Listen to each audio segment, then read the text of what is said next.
કોંગ્રેસ દ્વારા સુરતના railway station પર બંધ કરો ટિકિટની કાળાબજારી બંધ કરોના નારા સાથે વિરોધ પ્રદર્શન કરવામાં આવ્યું હતું।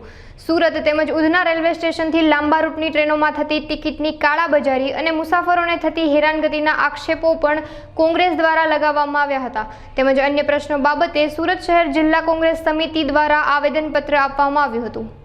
कल्पेश बारोट माजी जेडीयू सभ्य वेस्टर्न रेलवे अमरो कोई विरोध नहीं। अमरी मांग है कि उत्तर भारतीय समाज आ सूरत शहर में 80 लाख की वस्ती है, एम 25 लाख की उत्तर भारतीय समाजना लोग शहर में वसे है।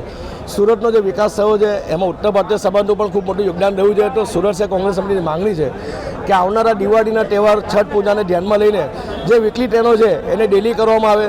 वंदे भारत ट्रेन है एनी एक अमारी मांगणी है। आटलुं मोटुं योगदान होवा छतां पण वर्षोथी उत्तर भारतीय समाज साथे अन्याय करवामां आवे छे।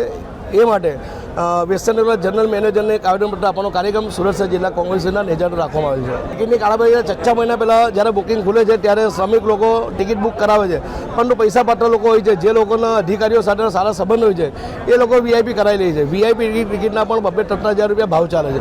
ગરીબ માણસ ક્યાંથી પૈસા લાવશે?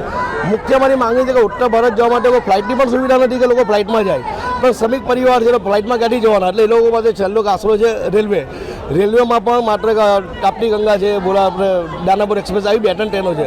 અમારી માંગણી છે કે જે ટ્રેનો વીકલી છે એને ડેલી કરવામાં આવે અને સ્પેશિયલ ઉત્તર ભારતીય સમાજને ધ્યાનમાં લઈને એક વંદે ભારત ટ્રેન આપવી જોઈએ એવી અમારી માંગણી છે।